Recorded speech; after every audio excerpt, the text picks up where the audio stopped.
نحمده ونصلي على رسوله الكريم اما بعد۔ محترم ناظرین، السلام علیکم ورحمۃ اللہ وبرکاتہ۔ امید ہے کہ آپ سبھی حضرات خیر و عافیت سے ہوں گے۔ اللہ آپ کو اسی طرح ہمیشہ خوش و خرم رکھے۔ آج میرا عنوان اور گفتگو کا جو ٹاپک ہے وہ یوم آزادی پر مسلمانوں اور اہل وطن کا کردار کیا رہا ہے، یہ موضوع ہے۔ چونکہ یہ موضوع بہت طویل ہے، لیکن میں آج آپ کے سامنے انتہائی اختصار کے ساتھ کچھ باتیں عرض کرنا چاہتا ہوں۔ تو سب سے پہلے تو آپ یہ سمجھیں کہ پورے سال میں 2 دن ایسے ہیں جو بڑے عظیم ہیں۔ ایک تو ہے 15 اگست، جو ایک آدھ دن کے بعد ہمارے سامنے آنے والی ہے۔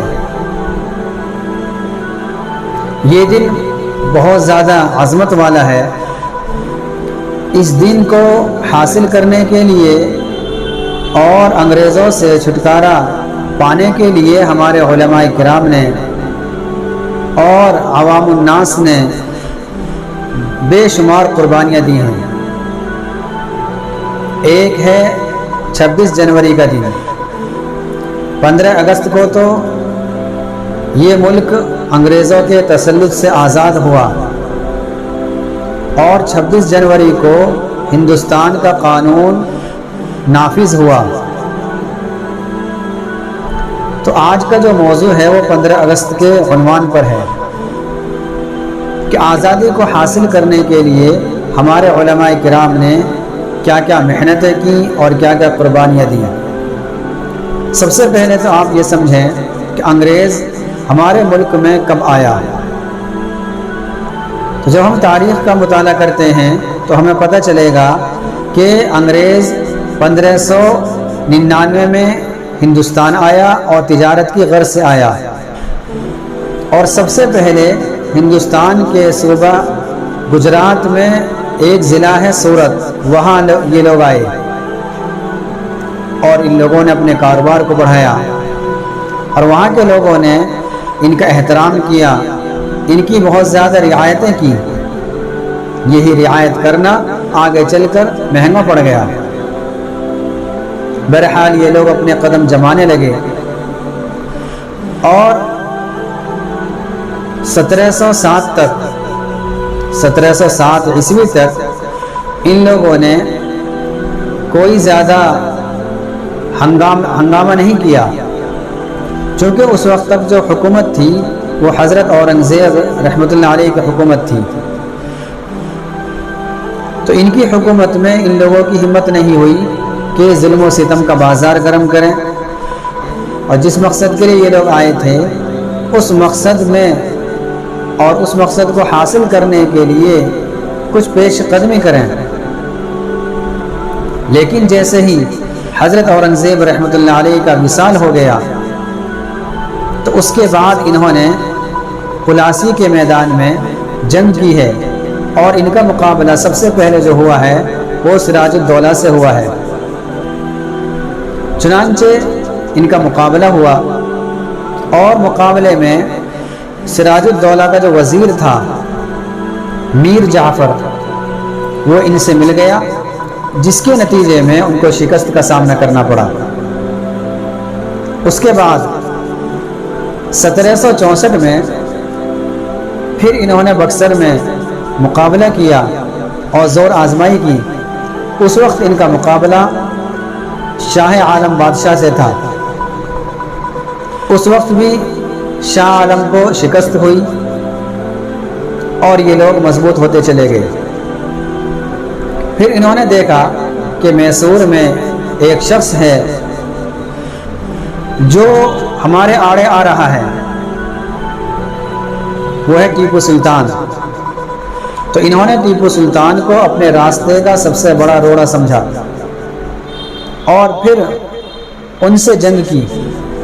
چنانچہ 1799 میں وہ بھی اپنوں ہی کی غداری کی وجہ سے شہید ہو گئے۔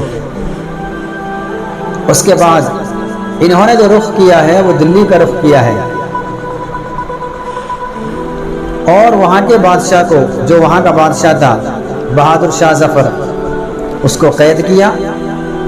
جب علماء کرام نے یہ دیکھا کہ ان لوگوں کا تسلط بڑھتا جا رہا ہے، تو پھر شاہ عبدالعزیز محدث دہلوی نے سب سے پہلے ان کے خلاف فتویٰ دیا اور یہ کہا کہ ہندوستان دارالحرب ہے اور یہاں انگریزوں سے مقابلہ کرنا ضروری ہے۔ چنانچہ اسی کا اثر تھا کہ بعد میں چل کر ہمارے اکابرین میں سے حضرت سید احمد شہید رحمۃ اللہ علیہ، انہوں نے اس پیغام کو آگے بڑھایا اور گاؤں گاؤں شہر شہر یہ لوگ چلے اور وہاں جا کر اس پیغام کو آگے بڑھایا اور انگریزوں کے خلاف نفرت کو پیدا کیا۔ چنانچہ انہوں نے مقابلہ کیا ہے رنجیت سنگھ سے، چونکہ اس نے مسلمانوں پر بے انتہا ظلم و ستم کے پہاڑ توڑ رکھے تھے، اس لیے انہوں نے یہ سمجھا کہ پہلے اس سے مقابلہ کر لیا جائے اور اس کے بعد پھر انگریزوں سے مقابلہ کر لیا جائے گا۔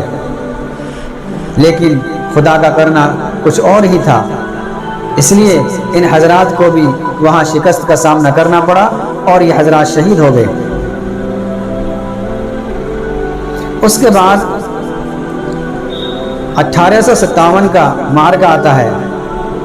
1857 میں ہمارے علماء کرام حضرت مولانا قاسم نانوتوی رحمۃ اللہ علیہ، حضرت مولانا رشید احمد صاحب گنگوہی رحمۃ اللہ علیہ، اسی طریقے سے حافظ ضامن شہید رحمۃ اللہ علیہ اور دیگر اکابرین، یہ لوگ جنگ میں شریک ہوئے اور حافظ ضامن رحمۃ اللہ علیہ یہ شہید بھی ہو گئے۔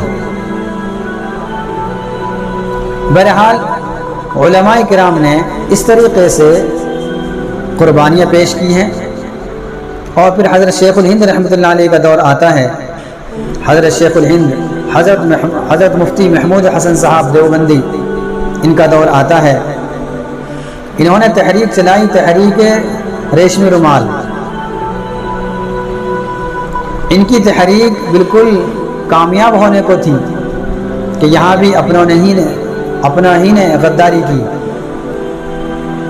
اور وہ تحریک انگریزوں کو پہنچا دی، جس کے نتیجے میں انگریزوں نے فوراً علماء کرام کو گرفتار کرنا شروع کر دیا۔ حضرت شیخ الہند رحمۃ اللہ علیہ کو مالٹا کی جیل میں 3 سال کچھ مہینے رہنا پڑا اور وہاں کی مصیبتوں کو جھیلنا پڑا۔ پھر اس کے بعد ان لوگوں نے باہم مشورہ کیا کہ برادران وطن کو ساتھ لیا جائے۔ چنانچہ مہاتما گاندھی جی کو اپنا ہیرو بنایا اور پھر پورے ملک میں جگہ جگہ ان کا دورہ کرایا۔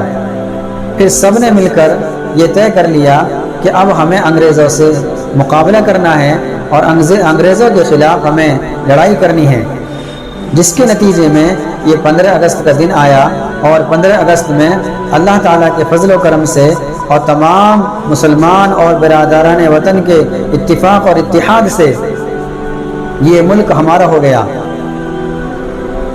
تو اس لیے ایسا نہیں کہ یہ ملک صرف کسی خاص برادر کا ہے، بلکہ یہ ملک ہمارا ہے اور ہمارا رہے گا۔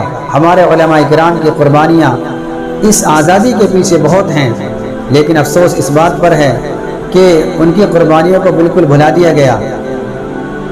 گنے چنے صرف 1-2 نام لیے جاتے ہیں، اور ہمارا مسلمان بھی یہی سوچنے پر مجبور ہو جاتا ہے اور یہی خیال کرتا ہے کہ ہماری تو کوئی کارکردگی تھی نہیں، اس لیے بعض مسلمان اس دن کو مناتے بھی نہیں اور خوشی کا اظہار بھی نہیں کرتے۔